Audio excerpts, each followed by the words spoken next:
Okay, so the whole chapter is essentially covering the aftermath of Dabi's defeat, and while I personally don't believe Dabi is necessarily out of the picture just yet. I mean, just that singular panel of seeing him with like his a flash of an eye underneath all that cloth that's wrapped around him. Like, I don't think he's completely out of the fight yet, but just and even though I would have, and even though I still would have liked to see more of the fight go on for a little longer or long enough to see Dabi pull off one last desperate move, I like I like how just getting that single pay, just with Dabi defeated now, and we get to see like the aftermath and the after effect of his defeat at the hands of Shoto, and like that's essentially the theme kind of that this whole chapter is it's showing us just the after effects like Dabi's defeat has on both the morale of both heroes and villains alike. And with like the thing is, even though like again I don't believe he's out of the picture quite yet, with Dabi being a major player, it is interesting to see just what that effect looks like, because obviously the heroes have become more emboldened. Like obviously with like that pretty much page in itself of pretty much Kirishima and pretty much Mina just teaming up in order to hold the line back. It shows just how that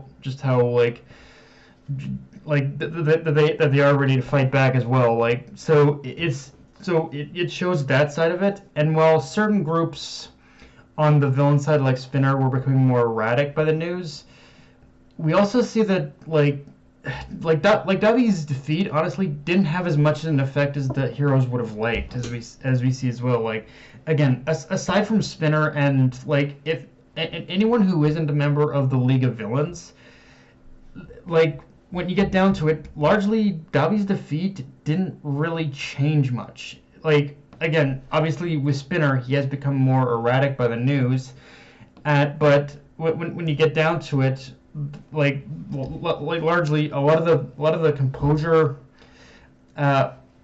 composure of the villains hasn't changed. They're still acting just as calm, collected, and methodical as they were from the beginning of this war, which in itself it shows the biggest difference between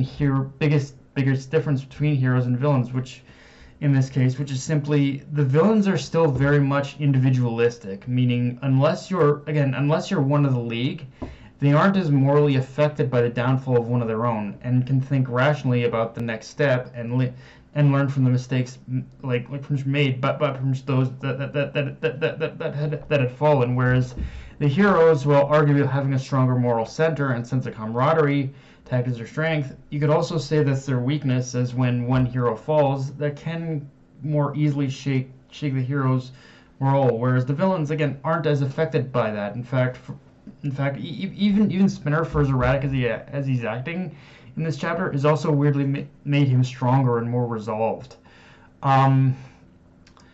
With all that said, we do need to talk about Aoyama's situation, because surface level, the kid looks stone cold terrified when facing down like that.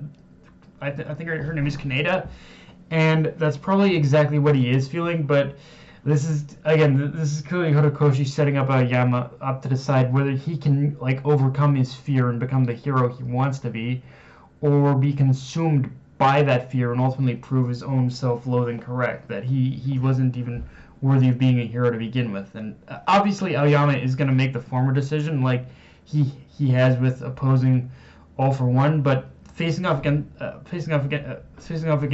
villain like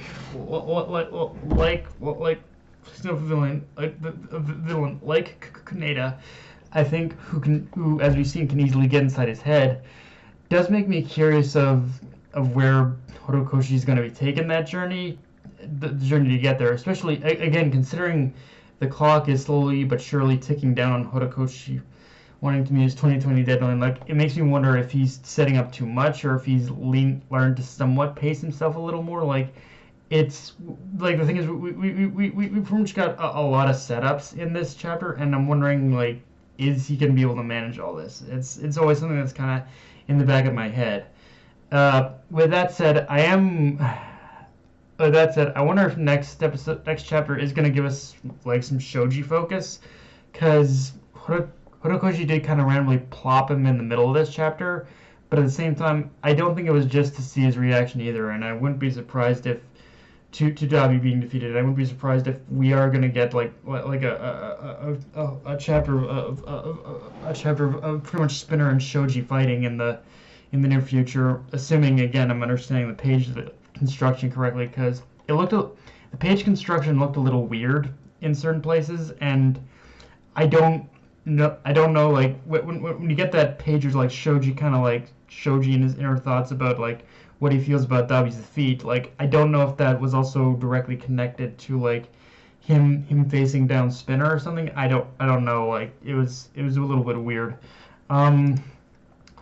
But and yeah, beyond that, the chapter ends with All for One about to pull a repeat of honestly the Hideout raid and unleash everything he's got on Endeavor.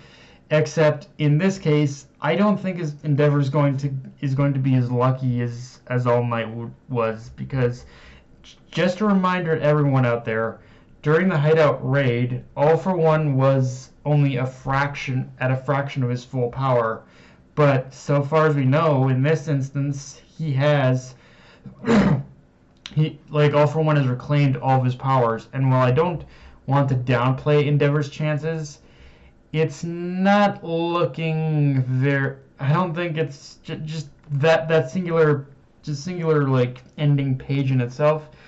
It doesn't look very good. It doesn't look very good for Endeavor either. Like, and Horikoshi has been kind of known to throw one wrench into the mix just as things are looking good. And yeah, that final page just spells all kinds of doom for everyone. Like the whole final page basically spells that we're in a flashpoint moment of this arc. Now we're in a flashpoint moment of this arc where everything is just either going to complete shit, or there's probably a small amount of hope left. And yeah, like Izuku needs to get back there now. Like he can't waste time beating around the bush of like and fighting Toga. Like he needs to get back there now. And honestly, what's really kind of on my mind with this even more is that with us being in this sort of flashpoint moment, it's really going to test just how much of the story's original vision Horikoshi can salvage, because like despite the circumstances he's working with. Because one other thing that's been bugging me in these past couple chapters is it feels like All Might is supposed to have a bigger role in this arc, like despite the fact that he's been depowered, but ultimately is getting relegated to where he is now in the Master Control Room. So I'll be curious how much of All Might will play a role now that All for One has taken the field and is about to go all out. But yeah, guys, that's pretty much all I got for this review. If you enjoyed the video, like, comment, subscribe. Follow me on Twitter, Analyst Control. Be sure to notification bell, hit the subscribe button, and just share the video around, guys. Dark Knight MMA, signing off. Later, everyone.